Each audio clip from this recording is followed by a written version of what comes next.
नमस्कार, आप देख रहे हैं साहित्य तक। मैं हूं जयप्रकाश पांडे। यह बुक कैफे के टॉप 10 श्रृंखला की अगली कड़ी है। आज वर्ष 2025 में साहित्य तक बुक कैफे टॉप 10 में जो इंग्लिश किताबें जगह बना पाई हैं, मैं उनकी जानकारी दूंगा। इस श्रृंखला की शुरुआत हमने 22 दिसंबर से की थी। 31 दिसंबर तक हर दिन इसी समय मैं उन पुस्तकों की जानकारी दूंगा जिन्होंने टॉप 10 में जगह बनाई। साहित्य तक बुक कैफे टॉप 10 की इंग्लिश की जो पुस्तकें हैं, मैं उनकी जानकारी दे रहा हूं। मैं यह भी स्पष्ट कर देना चाहता हूं कि यह किसी भी तरह से रैंकिंग नहीं है, कोई क्रम नहीं है, बल्कि सभी 10 पुस्तकें पठनीय हैं। इसलिए इनके क्रम को सिर्फ हमारे पढ़ने के क्रम से देखें, किसी भी रूप में रैंकिंग ना समझें।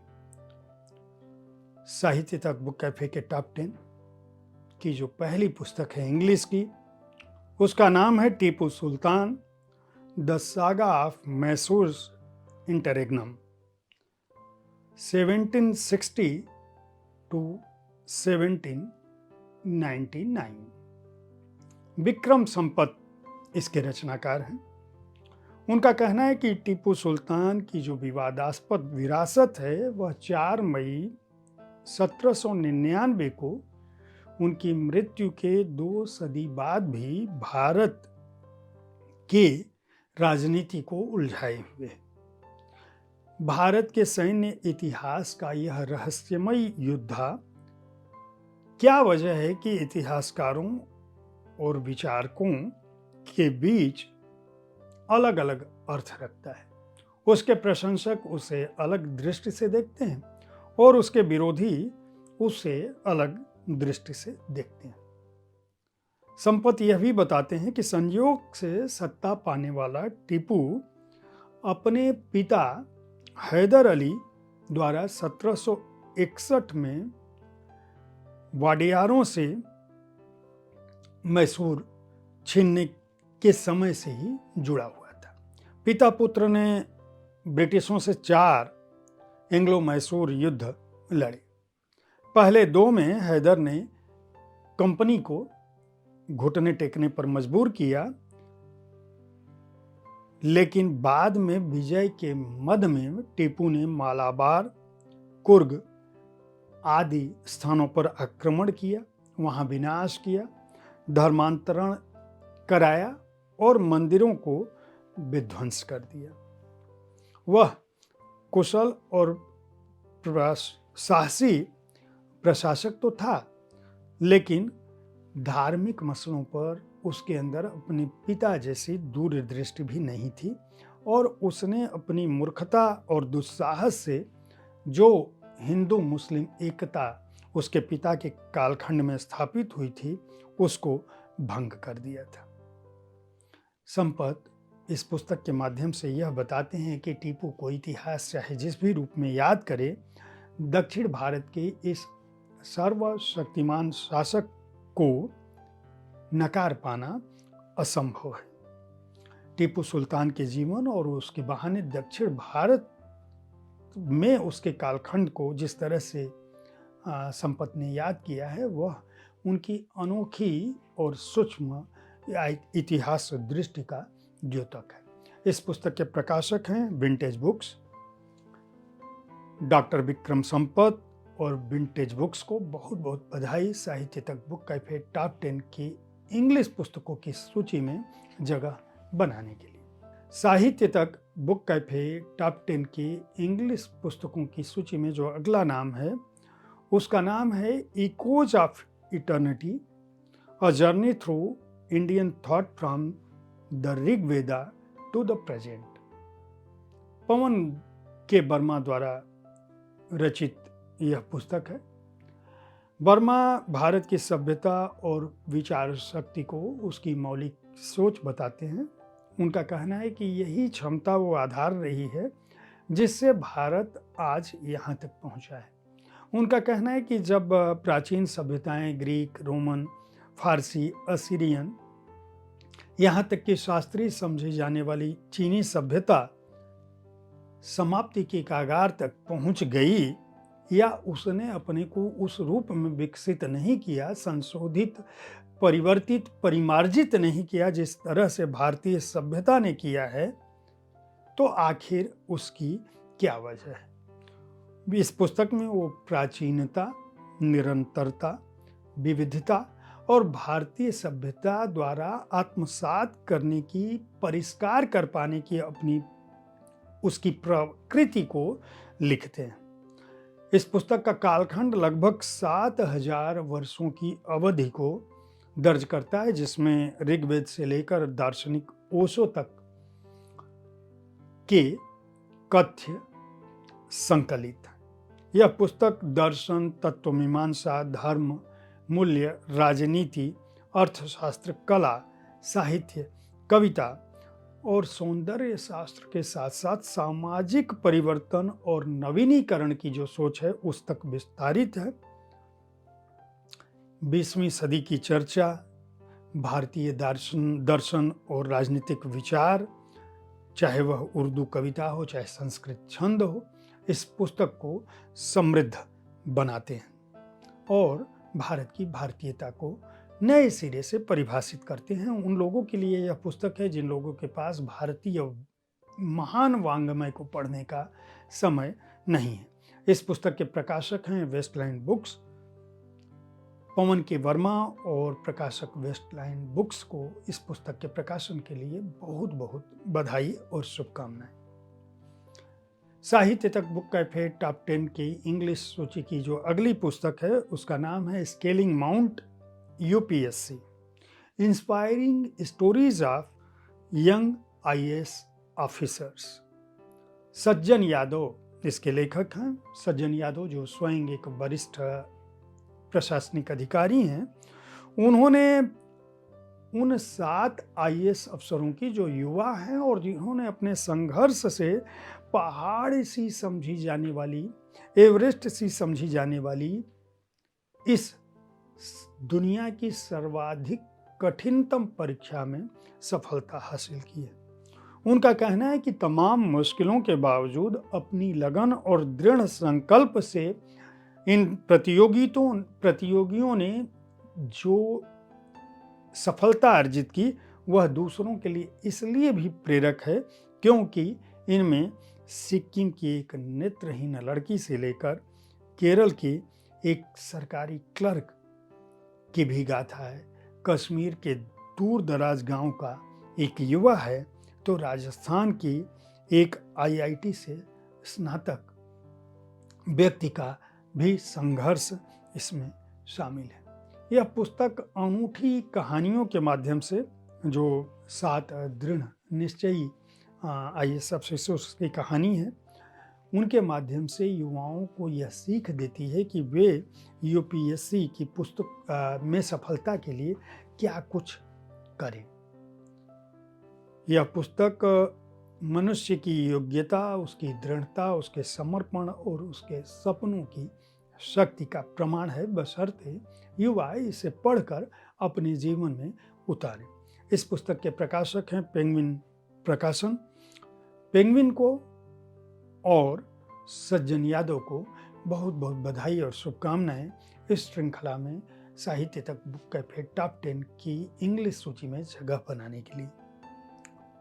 साहित्य तक बुक कैफे टॉप 10 की इंग्लिश सूची में जो अगली पुस्तक है उसका नाम है life on Mars. Namita Gokhale इसकी रचनाकार है। साहित्य अकादमी की पुरस्कार विजेता नमिता गोखले ने 1984 में अपने पहले उपन्यास पारो ड्रीम्स ऑफ पैशन से धूम मचा दी थी। उनकी रचनाएं किसी समरस, किसी सरल नियम का पालन नहीं करती हैं। उनकी नायिकाएं चुनौतियों और बंदिशों का सामना करने से घबराती नहीं, डरती नहीं। गोखले की नायिकाएं जीवन की सुंदरता को उसके बेतुकेपन, मोह, दुख और आकर्षण के साथ ईमानदारी से स्वीकार करती हैं, उनकी बात करती हैं, कभी कोमल ढंग से, कभी निर्मम ढंग से, कभी हास्यपूर्ण ढंग से, तो कभी दिल दहला देने वाली सच्चाई के बीच भी सम्मोहक ढंग से। यह पुस्तक प्रेम, वासना, मृत्यु और भाग्य जैसे विषयों को उठाती है। 2 खंडों में विभक्त है, जिसमें प्रेम और अन्य विक्षिप्तताएं कह सकते हैं पहला खंड, और एक महाभारत का दर्पण है। इनके आईने में कुल 15 कहानियां हैं, जिनमें कई अनूठे आख्यान हैं। इस पुस्तक के बारे में मैं साहित्य तक बुक कैफे के एक दिन एक किताब में चर्चा कर चुका हूँ। मनुष्य के दुखों को, उसके साहस को, उसकी उम्मीदों को, उसकी आकांक्षाओं को, विशेषकर स्त्री की आकांक्षाओं को अगर समझना हो तो चाहे पौराणिक कालखंड हो चाहे आधुनिक काल, लाइफ ऑन मार्स अपने पाठकों को नई दृष्टि देती है। इस पुस्तक के प्रकाशक हैं स्पीकिंग टाइगर्स, लेखिका नमिता गोखले और प्रकाशक स्पीकिंग टाइगर्स को बहुत बहुत बधाई और शुभकामनाएं साहित्य तक बुक कैफे टॉप 10 की इंग्लिश पुस्तकों में अपना स्थान बनाने के लिए। साहित्य तक बुक कैफे टॉप 10 की इंग्लिश सूची की जो अगली पुस्तक है उसका नाम है the Chola tigers, Avengers of Somnath. Amish Ram Sivasankaran और भावना राय की यह पुस्तक है। जगह उनकी मर्जी की होगी, समय भी उनकी मर्जी का होगा, लेकिन भारतीय अपना बदला जरूर लेंगे। यह पुस्तक कुछ इसी अंदाज में शुरू होती है। 1025 ईस्वी के भारत की यह कहानी है, जब आक्रांता महमूद गजनी ने सोमनाथ मंदिर में स्थापित केवल शिवलिंग को चकनाचूर नहीं किया था, बल्कि हजारों लोगों के कत्लेआम के साथ भारत की अस्मिता को, भारत की आत्मा को कुचलने का कुप्रयास भी किया था। उसने अपनी तरह से भारत के गौरव को भस्म कर दिया था, लेकिन इस विनाश की राख से जो चिंगारी थी वह 5 लोगों के मन में इस कदर व्याप्त हुई कि उन्होंने एक शपथ ली। ये जो 5 लोग थे उनमें एक तमिल योद्धा था, एक गुजराती व्यापारी था, भगवान अयप्पा का एक भक्त था, मालवा का एक विद्वान और सम्राट और पृथ्वी पर तब के सबसे शक्तिशाली भारतीय सम्राट राजेंद्र चोल भी शामिल थे। ये 5 एक खतरनाक अभियान पर निकलते हैं और आक्रमणकारी के राज्य के हृदय पर प्रहार करने का संकल्प लेते हैं। यह पुस्तक चोल साम्राज्य की भव्यता के साथ साथ गजनी के रक्त रंजित दरबार के अंधकार काल के समय तक के प्रतिशोध को रोमांचक ढंग से दर्ज करती है। इस कहानी में दर्द से उपजी एकता, निराशा से जन्मा साहस और धर्म बन जाने वाला प्रतिशोध बहुत ही रोचक ढंग से दर्ज हुआ है। हार्पर फिक्शन ने इस पुस्तक को प्रकाशित किया है। लेखक अमीश त्रिपाठी, राम शिवशंकरन और भावना राय तथा प्रकाशक हार्पर फिक्शन को, हार्पर कॉलिंस को बहुत बहुत बधाई और शुभकामनाएं साहित्य तक बुक कैफे टॉप 10 के इंग्लिश सूची में अपना स्थान बनाने के लिए। साहित्य तक बुक कैफे टॉप 10 की इंग्लिश सूची की जो अगली पुस्तक है उसका नाम है no place to call my own. Alina Gufran इसकी रचनाकार है। वे लिखती हैं कि जब उदासीनता ही जीने का तरीका बन जाए तो कोई किसी से कैसे घुल मिल सकता है। जब कोई स्वयं से परायापन महसूस करने लगे तो वह किसी समूह का हिस्सा कैसे बन सकता है। यह कृति आज के युवाओं के मन में उठने वाले ऐसे ही सवालों से जूझती है और इस अस्थिर और परिवर्तनशील दुनिया में जो मिलेनियल पीढ़ी है उसकी बेचैनी को उजागर करती है। इस पीढ़ी का युवा अपने को एक ऐसे समाज में फंसा हुआ पाता है जो उसके धर्म, उसकी यौनिकता, उसकी महत्वाकांक्षा और उसके आत्मसम्मान के बारे में अलग अलग तरह से धारणाएं रखता है और जब भी अवसर मिलता है मिलेनियल पीढ़ी को नीचा दिखाने की कोशिश करता है। इस पुस्तक की नायिका सोफिया जो है हमारे शहरों और कस्बों में की ऐसी यात्रा करती है जहां उसे ऐसे ही प्रश्नों से जूझना पड़ता है। एक तरफ उसके माता पिता के विवाह का विघटन है, 21वीं सदी के भारत की राजनीतिक उथल पुथल है, मीटू आंदोलन है, 2020 के दिल्ली के दंगे हैं, वैश्विक महामारी है कोविड-19 जैसी। दूसरी तरफ मेधा जैसी उसकी दोस्त है जो स्वयं समलिंगी है, उसके साथ वो किस तरह से रिश्ते निभाए। ये सारी बातें जिस ढंग से अलीना अपनी पुस्तक में लिखती हैं, वह आज के समय में ऐसे माहौल में फंसी हर लड़की के जीवन को एक नए तरह से नई कहानी के साथ रखती है। इस पुस्तक के प्रकाशक हैं ट्रैंक्यूबार, जो वेस्टलैंड बुक्स का एक प्रकाशन है। अलीना गुफरान और वेस्टलैंड बुक्स को बहुत बहुत बधाई और शुभकामनाएं साहित्य तक बुक कैफे टॉप 10 के इंग्लिश सूची में अपना स्थान बनाने के लिए। साहित्य तक बुक कैफे टॉप 10 की इंग्लिश सूची की जो अगली पुस्तक है उसका नाम है कास्टिंग द बुद्धा। शशांक शेखर सिन्हा इसके रचनाकार हैं। भारत में बौद्ध दर्शन की जड़ें कब और कैसे पनपी, इसकी कहानी हम और आप सभी जानते हैं, लेकिन क्या आप जानते हैं कि यह कहानी भारत के स्तूपों, मंदिरों, मठों और गुफाओं में भी साथ साथ दर्ज हुई है। यह पुस्तक महाबोधि मंदिर, सांची के जटिल स्तूपों, अजंता के जीवंत भित्ति चित्रों, नालंदा के भव्य खंडहरों और उससे आगे की समृद्ध इतिहास यात्रा पर ले जाती है और यह बताती है कि इन जगहों ने कला, दर्शन, भक्ति और राजनीति को किस तरह से परिवर्तित किया और अपने कालखंड में उन्हें एक अद्भुत वातावरण प्रदान किया।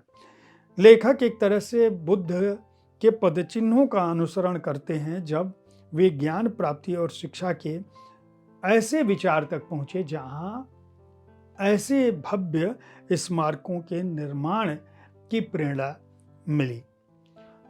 ये इमारतें अब यूनेस्को विश्व धरोहर का हिस्सा हैं, लेकिन जब हम इन पर बात करते हैं तो उस कालखंड के राजाओं, भिक्षुओं, व्यापारियों सबका जीवंत चित्रण स्पष्ट हो जाता है। किस तरह का पुरातत्व था, क्या सोच थी, क्या दृष्टिकोण था, वर्तमान में इन स्मारकों का क्या स्वरूप है। यह पुस्तक उम्दा शोध, रोचक शैली और चित्रों के साथ साथ मानव और पत्थरों के संग साथ की कहानी भी बताती है। मैकमिलन इसके प्रकाशक हैं, शशांक शेखर सिन्हा, और मैकमिलन को बहुत बहुत बधाई साहित्य तक बुक कैफे टॉप 10 की इस सूची में स्थान पाने के लिए।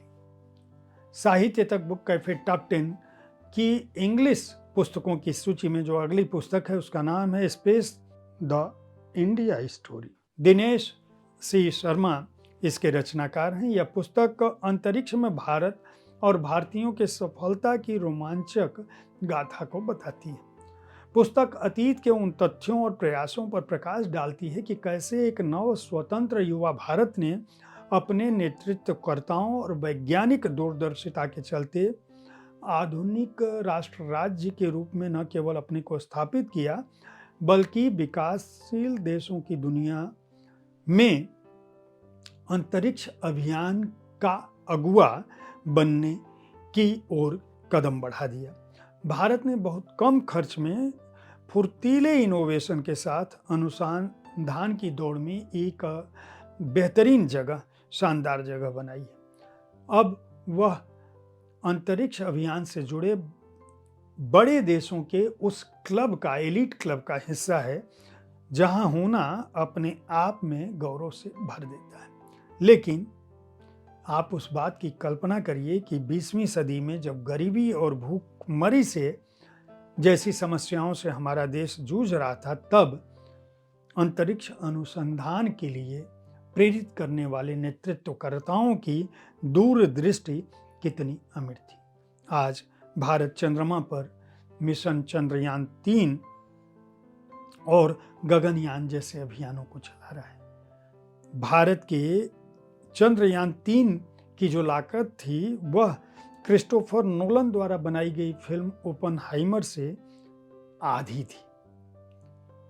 भारत की यह अंतरिक्ष यात्रा, मानव इतिहास, स्पेस मिशन, अंतरिक्ष कार्यक्रम, अंतरिक्ष यात्रियों की अनकही कहानी, सितारों की ओर उनकी अनंत यात्राएं और अंतरिक्ष मिशन के असफलता की ऐसी रोचक कहानी है जिसे हर जिज्ञासु को पढ़ना चाहिए। ब्लूम्सबरी इंडिया ने इसे प्रकाशित किया है। और लेखक दिनेश सी शर्मा और प्रकाशक ब्लूम्सबरी इंडिया को इस पुस्तक के प्रकाशन के लिए बहुत बहुत बधाई और शुभकामनाएं। साहित्य तक बुक कैफे टॉप 10 की इंग्लिश सूची की जो अगली पुस्तक है वह रोलो रोमिग की I am on the hit list, murder and myth making in south India, यह पुस्तक है। 5 सितंबर 2017 को दक्षिण भारत की निडर पत्रकार और आंदोलनकारी गौरी लंकेश की बेंगलुरु में उनके घर के बाहर हत्या हो गई थी। इस हत्या ने भारत के एक बड़े हिस्से को आंदोलित किया था, खासकर वामपंथ और प्रगतिशील लोकतंत्र की पैरवी करने वाला एक बड़ा तबका सड़क पर उतर आया था। यह और बात है कि गौरी लंकेश के हत्यारों को सजा उस रूप में नहीं मिल पाई जिस रूप में उन्हें मिलनी चाहिए थी। पत्रकार लंकेश की रहस्यमयी हत्या की अपने ढंग से जांच करते हैं और वे उन संदिग्ध ताकतों को उजागर करने की कोशिश करते हैं जिनसे लोकतंत्र के कथित रक्षक जूझ रहे हैं। यह पुस्तक गौरी के जीवन और मृत्यु, राजनीतिक चरमपंथ और लेखकों की गुटबंदी, संगठित अपराध और संदिग्ध धार्मिक समूहों के गठजोड़ का भी खुलासा करती है। पुस्तक चर्च स्ट्रीट की बुक शॉप, आईटी के धन से वित्त पोषित नवनिर्मित ऊंची इमारतों, गोवा के एक गुप्त आश्रम और एक अंतर्राष्ट्रीय शाकाहारी रेस्तरां की श्रृंखला तक भी जाती है और 2000 साल पहले भारत में सेंट थॉमस की हत्या तक पर भी विचार करती है। यह पुस्तक राजनीतिक हत्याओं को प्रेरित करने वाले ध्रुवीकरण और रक्तपात के चक्र की अपने अंदाज में जांच करती है और संभवतः इसीलिए अपने नरेशन के चलते पुलित्जर पुरस्कार की फाइनल सूची तक भी पहुंची है। इस पुस्तक को कॉन्टेक्स्ट ने प्रकाशित किया है। लेखक रोलो रोमिग और कॉन्टेक्स्ट को बहुत बहुत बधाई और शुभकामनाएं साहित्य तक बुक कैफे टॉप 10 में अपनी जगह बनाने के लिए। और साहित्य तक बुक कैफे टॉप 10 की इंग्लिश सूची की जो आखिरी पुस्तक है आज की, उसका नाम है a various world, people, places and perspectives. Ashok Kumar बल इसके रचनाकार हैं।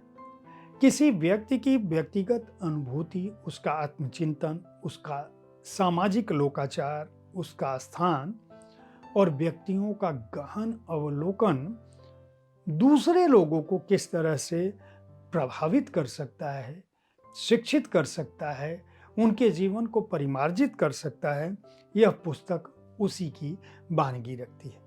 पुस्तक वर्तमान और अतीत, नैतिक और आधुनिक समझे जाने वाले समाज में जो आम और खास का भेद है उसे मिटाने का भी काम करती है। लोक सेवक के रूप में लेखक की जो भूमिका थी, कारपोरेट नेतृत्वकर्ता के रूप में जो उनका काम था, साहित्य के समृद्धि और शिक्षा जगत के क्षेत्र में जो उनकी अपनी विशिष्ट यात्रा रही है और उससे जो विशेष दृष्टिकोण उन्होंने अर्जित किया है, उसे इस पुस्तक की सार्वभौमिकता का विषय बनाया है। पहली नज़र में यह पुस्तक साधारण घटनाओं, व्यक्तियों और परिवेश को उजागर करती दिखती है, लेकिन गहराई से जब हम जाते हैं तो यह किसी भी व्यक्ति के जीवन की गहरी परतों को उजागर करने के साथ साथ हमारे विशाल भारत, महान कलिंग और अत्यंत समुन्नत मानवीय सभ्यता और बेहतर विश्व की पैरोकार करती दिखती है। पुस्तक के माध्यम से लेखक अपने पाठकों को यह आभास कराता है कि साधारण समझी जाने वाली बातें भी बहुधा असाधारण, अनूठी और श्रेष्ठ होती हैं। इस पुस्तक को पेंगुइन इंटरप्राइज ने प्रकाशित किया है। प्रकाशक पेंगुइन समूह और रचनाकार अशोक कुमार बल को बहुत बहुत बधाई। साहित्य तक बुक कैफे टॉप 10 वर्ष 2025 की बेस्ट इंग्लिश बुक्स की सूची में शामिल होने वाले सभी रचनाकारों, लेखकों, अनुवादकों, प्रकाशकों को हार्दिक बधाई और शुभकामनाएं। साहित्य और पुस्तक संस्कृति के विकास की इस यात्रा में सबसे बड़ी ताकत हमें आपसे मिलती है, आप जैसे दर्शकों और पाठकों से मिलती है। अपना प्यार जिस तरह से आपने वर्ष 2025 में बनाए रखा, वह 2026 में भी बनाए रखेंगे, यह कामना है मेरी। 2026 हमारे आपके लिए, पुस्तकों की दुनिया के लिए, पुस्तक प्रकाशन जगत के लिए, लेखकों के लिए, अनुवादकों के लिए, सभी के लिए बहुत बहुत शुभ हो। इसी कामना के साथ आपका प्यार बना रहे। साहित्य तक देखते रहें, बुक कैफे देखते रहें, पुस्तकें खरीदते रहें, पुस्तक संस्कृति को बढ़ावा देते रहें। बहुत बहुत धन्यवाद।